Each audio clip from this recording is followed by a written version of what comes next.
دین کی معلومات کے لیے چینل کو سبسکرائب کریں۔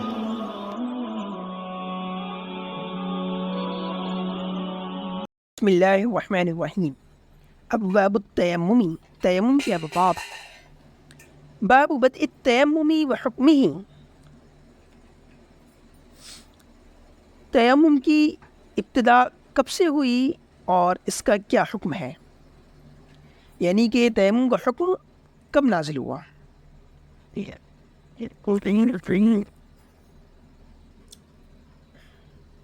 حدیث نمبر 178۔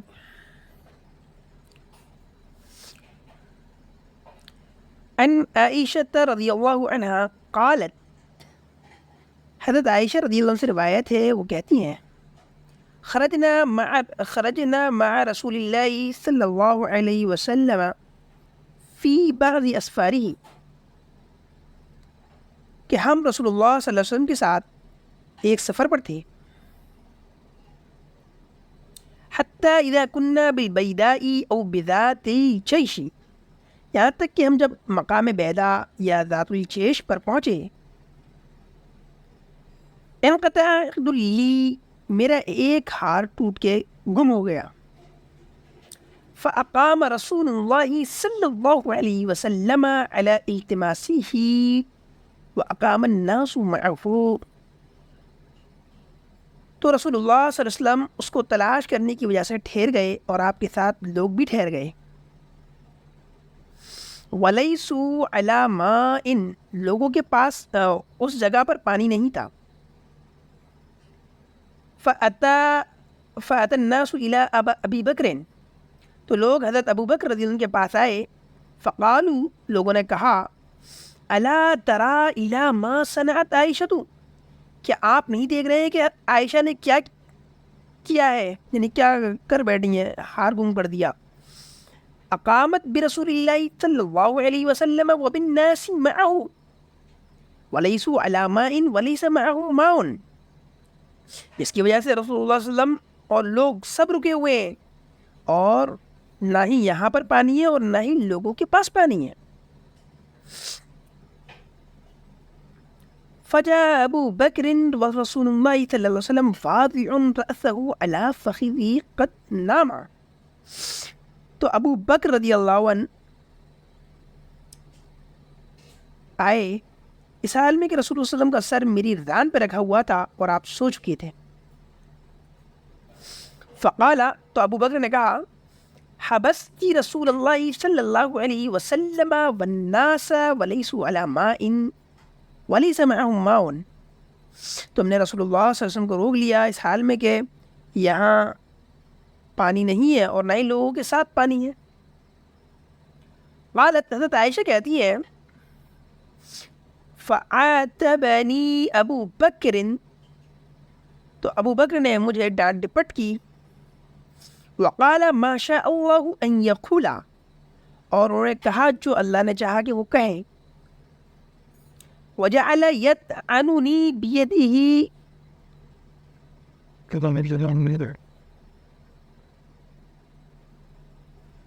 فی خاصرتی،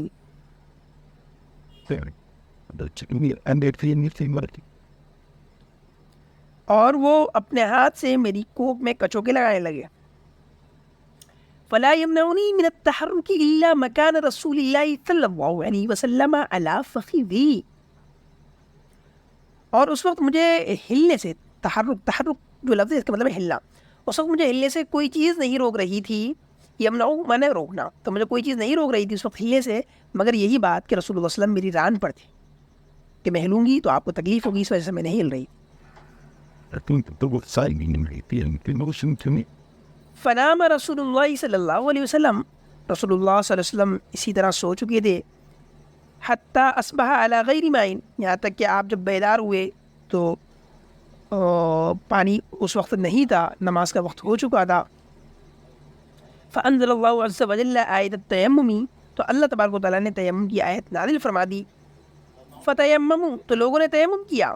فقال اسید بن الحضیری، تو اسید بن حضیر نے کہا، وہو احد النقباء، اور وہ ایک جو ہے سردار تھے، ما هي بأول بركتكم يا آل ابی بکر، اے ابو بکر کے خاندان، یہ تمہاری کوئی پہلی برکت نہیں ہے، یعنی تمہاری وجہ سے ہمیں اور بھی بہت سی برکتیں ملی ہیں. فقالت عائشہ، حضرت عائشہ کہتی ہے فبعثنا البعیر الذی كنت علیہ، پھر میں نے وہ اس اونٹ کو اٹھایا جس پر میں سوار تھی. فوجدنا العقد تحتہ، تو ہمیں ہار اسی کے نیچے ملا.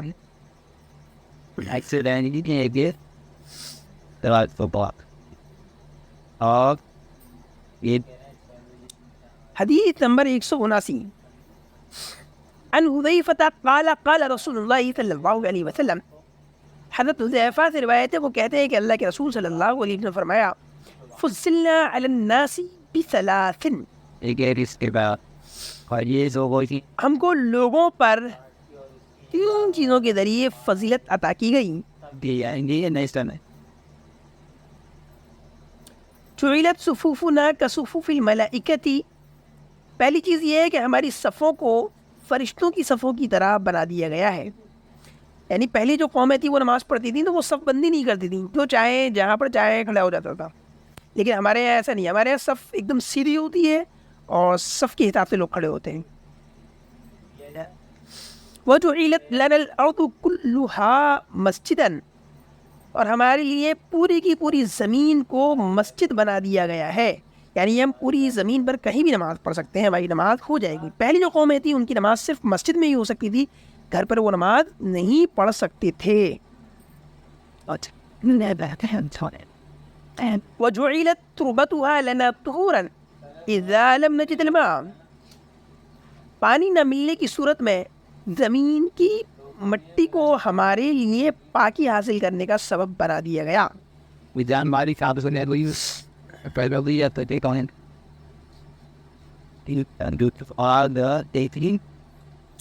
حدیث نمبر 180.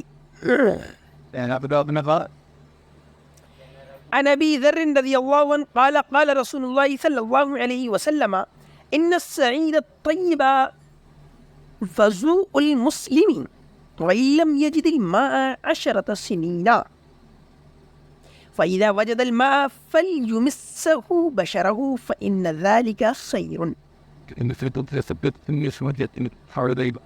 حضرت ابو ذر رضی اللہ عنہ سے روایت ہے، وہ کہتے ہیں کہ اللہ کے رسول صلی اللہ علیہ وسلم نے فرمایا بے شک پاک مٹی مسلمان کے وضو کا سبب ہے، یعنی مسلمان سے وضو کر سکتا ہے پانی نہ ملنے کی صورت میں. یہاں لفظ وضو ہے، واؤ پہ جب زبر ہوتا ہے تو اس کا مطلب ہوتا ہے وضو کرنے کا سامان، یعنی کہ پانی وغیرہ. اور جب پیش کے ساتھ میں ہوتا ہے تو اس کا مطلب ہوتا ہے وضو کرنے کا عمل. اور جب زیر کے ساتھ ہوتا ہے وضو تو اس کا مطلب ہوتا ہے وضو کرنے کا برتن، جیسے لوٹا وغیرہ. تو اللہ کے نبی نے فرمایا کہ بے شک پاکیزہ مٹی مسلمان کا وضو کرنے کا سبب ہے، اگرچہ اس کو 10 سال تک پانی نہ ملے. یعنی اگر 10 سال تک پانی نہ ملے تو وہ تیمم کر کے مٹی سے کام چلا سکتا ہے. ہاں جب اس کو پانی مل جائے گا تو اسے چاہیے کہ اپنی کھال کو اس پانی سے چھلائے، تو وہی اس کے لیے زیادہ بہتر ہے. اس حدیث کا مطلب یہ ہے کہ جب تک پانی نہیں مل پا رہا ہے، انسان پانی کے استعمال پر قادر نہیں ہے، تب تک تیمم کر کے کام چلا سکتا ہے. اور جیسے ہی پانی مل جائے، پانی کے استعمال پر قادر ہو جائے، تو پھر اس کا تیمم ختم ہو جائے گا اور اس کو وضو کرنا ہوگا.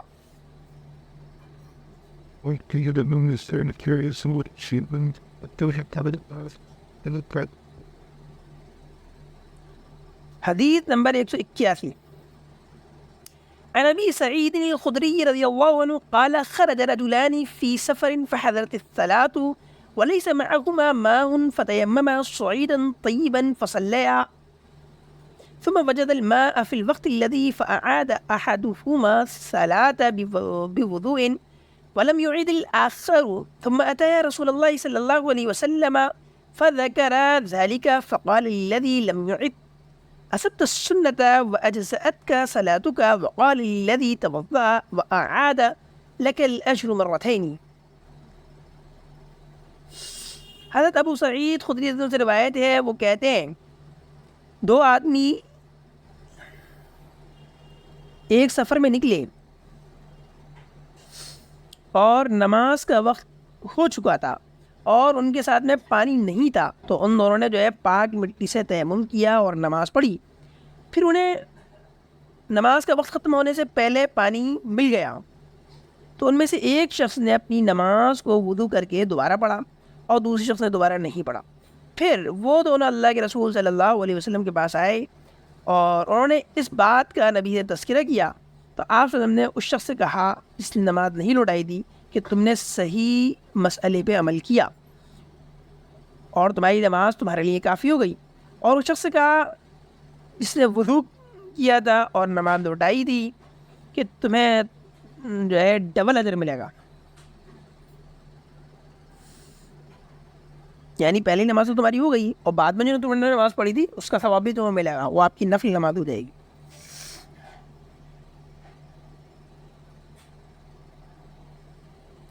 باب التیمم للجنابتی، غسل جنابت کی جگہ تیمم۔ 182 عن عمران بن حسين قال كنا في سفر مع النبي صلى الله عليه وسلم فصلى بالناس فلما انفتل من صلاته إذا هو برجل معتزل لم يصلي مع القوم فقال ما منعك يا فلان أن تصلي مع القوم؟ قال أصابتني جنابة ولا ماء، قال عليك بالصعيد فإنه يكفيك۔ حضرت عمران بن حسین سے روایت ہے، وہ کہتے ہیں کہ ہم نبی کریم صلی اللہ علیہ وسلم کے ساتھ ایک سفر میں تھے، تو آپ نے لوگوں کو نماز پڑھائی، تو جب آپ اپنی نماز سے فارغ ہو گئے تو دیکھتے ہیں کہ ایک آدمی الگ بیٹھا ہوا ہے اور اس نے لوگوں کے ساتھ میں نماز نہیں پڑھی، تو آپ نے فرمایا اے فلاں، تمہیں ہمارے ساتھ تمہیں کس چیز نے روکا کہ تم نماز پڑھو لوگوں کے ساتھ؟ تو اس شخص نے کہا مجھے غسل جنابت لاحق ہو گیا ہے اور یہاں پانی ہے نہیں، یعنی میں ناپاک ہوں اور پانی ہے نہیں۔ تو آپ نے فرمایا کہ تمہیں مٹی کی طرف توجہ کرنی چاہیے تھی، وہ تمہارے لیے کافی ہو جاتا، یعنی مٹی سے تیمم کر لیتے۔ تو اس حدیث سے یہ پتہ چلا کہ تیمم صرف وضو کی جگہ نہیں ہوتا، تیمم جو ہے غسل کی جگہ بھی ہوتا ہے۔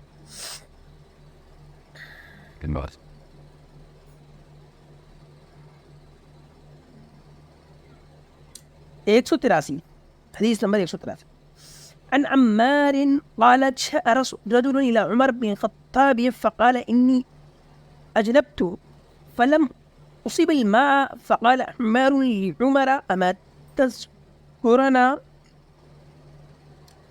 كنا في سفر أنا وأنت، فأما أنت فلم تصلي وأما أنا فتمعت فصليت، فذكرت ذلك للنبي صلى الله عليه وسلم فقال إنما يكفيك هذا، فضرب النبي صلى الله عليه وسلم بكفيه الأرض ونفخ فيهما ثم وجه بهما ثم مسح بهما وجهه وكفيه۔ حضرت عمار سے روایت ہے، وہ کہتے ہیں کہ ایک آدمی عمر بن خطاب رضی اللہ عنہ کے پاس آیا، اس نے کہا کہ میں ناپاک ہو گیا ہوں اور پانی موجود نہیں ہے، یہ کہ ہم پانی کے استعمال پہ قادر نہیں ہوں۔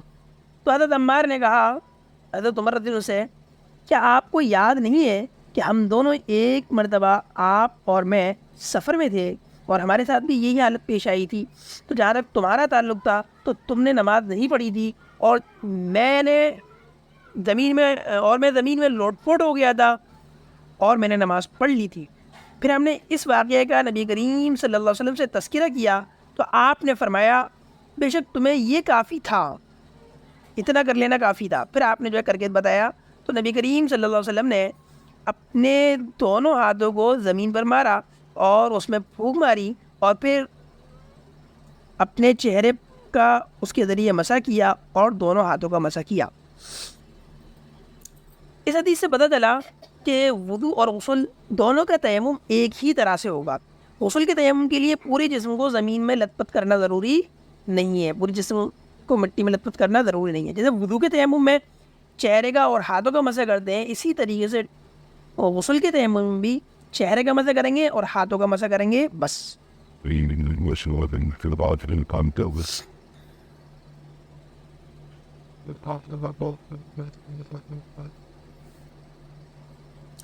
باب التیمم فی البرد اذا خاف علی نفسہ۔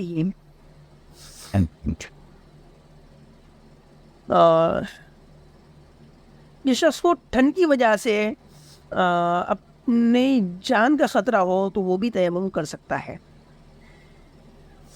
حدیث نمبر 184. عن عمرو بن العاص قال احتلمت في ليلة باردة في غضبة ذات السلاسل فأشفقت أن أغتسل فأهلك فتيممت ثم صليت بأصحاب الصبح فذكروا ذلك لرسول الله صلى الله عليه وسلم فقال يا عمرو صليت بأصحابك وأنت جنب فأخبرته بالذي منعني من الاغتسال وقلت إني سمعت رسول الله صلى الله عليه وسلم يقول لا تقتلوا أنفسكم إن الله كان بكم رحيما فضحك رسول الله صلى الله عليه وسلم ولم يقل شيئا. حضرت عمرو بن عاص سے روایت ہے، وہ کہتے ہیں کہ غزوہ ذات السلاسل میں ایک ٹھنڈی رات میں مجھے احتلام ہو گیا اور مجھے ڈر ہوا اس بات کا کہ میں غسل کروں گا تو ہلاک ہو جاؤں گا، تو میں نے تیمم کر لیا. پھر میں نے اپنے ساتھیوں کو نماز پڑھائی فجر کی. پھر انہوں نے اس چیز کا رسول اللہ صلی اللہ علیہ وسلم سے تذکرہ کیا تو آپ نے فرمایا اے عمرو تم نے اپنے ساتھیوں کو ناپاکی کی حالت میں نماز پڑھا دی. تو میں نے آپ کو بتائی وہ بات جس کی وجہ سے میں نے غسل نہیں کیا تھا. میں نے کہا بے شک میں نے اللہ کو کہتے ہوئے سنا ہے کہ اپنے آپ کو قتل مت کرو، بے شک اللہ تبارک و تعالیٰ تمہارے ساتھ رحم کا معاملہ کرنے والے ہیں. تو رسول اللہ صلی اللہ علیہ وسلم ہنس پڑے اور آپ نے کچھ نہیں کہا. اس حدیث سے پتہ چلا کہ اگر ٹھنڈ اتنی تیز ہو انسان کو یہ خوف ہو کہ اگر میں پانی سے غسل کروں گا تو میں ہلاک ہو جاؤں گا، مر جاؤں گا، اور گرم پانی کرنے کا کوئی سبب موجود نہ ہو تو وہ بھی تیمم کر سکتا ہے. باب صفت التیمم، تیمم کے طریقے کا بیان.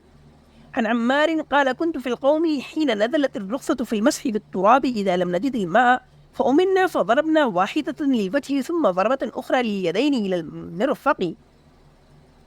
حضرت عمار سے روایت ہے، وہ کہتے ہیں پانی نہ ملنے کی صورت میں جب مٹی کے ذریعے مسح کی رخصت نازل ہوئی یعنی تیمم کی آیت نازل ہوئی تو میں لوگوں کے درمیان موجود تھا. تو ہمیں حکم دیا گیا تھا کہ ہم ایک مرتبہ زمین میں ہاتھ ماریں اور چہرے پر مسح کر لیں، پھر دوسری مرتبہ زمین پر ہاتھ ماریں اور دونوں ہاتھوں کا کوہنیوں سمیت مسح کر لیں. اس حدیث کے اندر تیمم کا طریقہ بتایا گیا ہے کہ اس طرح سے کرنا ہے تیمم کہ دونوں ہاتھوں کو زمین پر مارنا ہے اور چہرے پر پھیر لینا ہے اور پھر دوبارہ زمین میں ماریں گے دونوں ہاتھوں کو اور دونوں ہاتھوں پر پھیریں گے کوہنیوں تک.